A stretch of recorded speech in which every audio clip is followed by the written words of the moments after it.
on the private side, but I'm sure that will come out in the Q&A. I just want to say that, finally,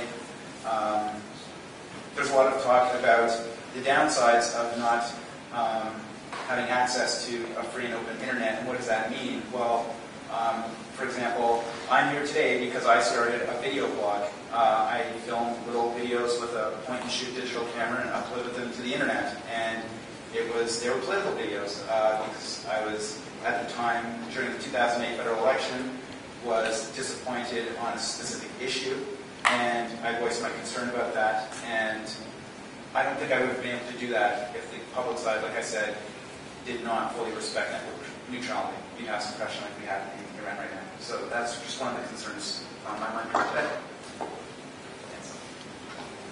Okay, so we're going to open it up to questions from the floor. Let's have a round of applause for our presenters.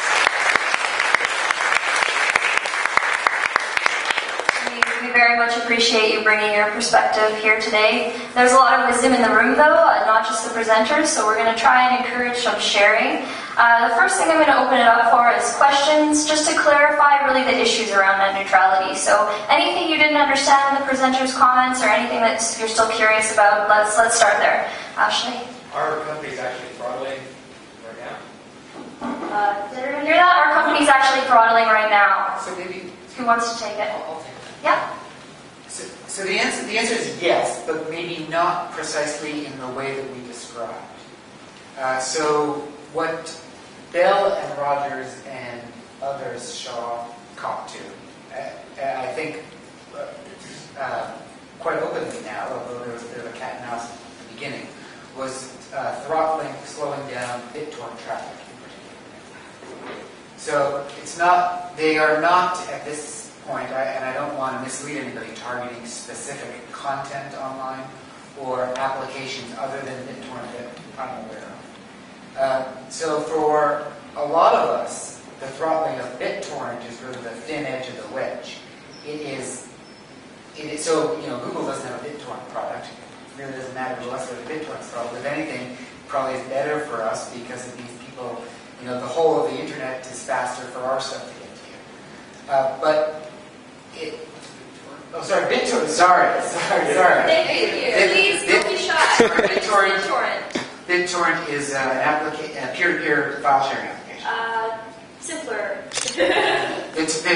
BitTorrent is a software that allows you to download stuff from other people's computers.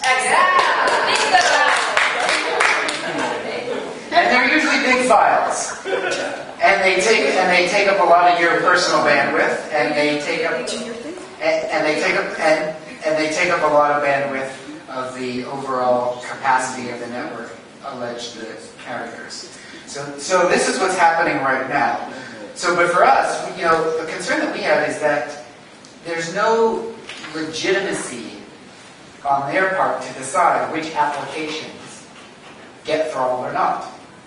There's no legitimate basis for a carrier to choose one application or the other. And the thing that we worry about in particular is that if you look at one application in a moment in time, also you don't allow use of that application itself to innovate. So you could have said, for example, 5 years ago, well, YouTube, we can slow that down because that's just videos of guys getting hit in the groin with footballs, right? But today, YouTube is the preeminent platform for political speech. Right? Today, YouTube is where all the Iran videos are being uploaded. Today, YouTube is where the President of the United States puts his weekly address. And so, but the space for innovation allowed that to happen. Any other presenters want to weigh in quickly? Just one other example. Yes, definitely. There's also, just in terms of how this has been used politically, during the 2005 strike here in BC and Alberta by TELUS, basically TELUS used their capacity as an internet provider to shut down the striking workers. So that's a very good example. I mean, they had no right to do that. They shut down their website, right? Yeah, they had no right to do that. They did it because they controlled the buttons, right? So, I mean, that's another example of how this can be used politically in terms of throttling. Thank you, Libby. Rocky, did you want to speak? We got a time machine. Okay, Mark.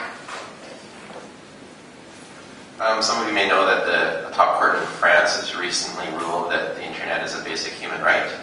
So I was just wondering what you think of that, and whether you, if you agree with that statement, whether you think that internet access should be a public service rather than a private endeavor.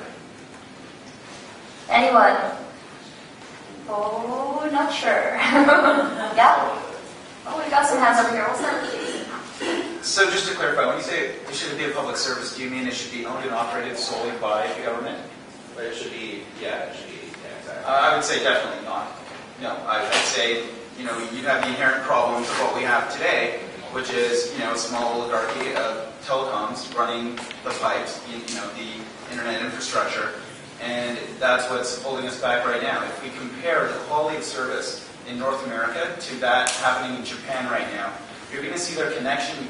We think we have high speed here. Their high speed's like 10 to 30 times faster than ours because they broke up this little monopoly they had, and they let all the smaller ISPs in. They started investing in fiber optic pipes, and basically that created competition. It lowered the price, elevated the quality, and it's much better for everyone, which means from a Google standpoint and innovation, that increase in speed is an increase in potential and innovation. It's explosive, and without it, we're actually falling behind. So I would say Canada definitely needs to look at how we regulate our companies today. I think it's a really good question, and I think it really illuminates why we need to have some sort of digital policy. It does not exist in Canada, because I think that's an open question. Should there be public elements? Should it be a mixture of private and public? I use the analogy of a library, right? And people get that and understand what that means. But right now, there is no framework. There are no ground rules, so to speak, because the CRTC has kind of had a hands-off approach. And so I think what we have to do now is engage in that debate and say, what are the ground rules in terms of people's rights to access the internet? I don't know that the internet is a human right, but people's access to information, whether it's through the internet or other means, is certainly a basic right in a civil and democratic society. And that's why we need to have a national policy around this. And that's why we're going to engage in this debate.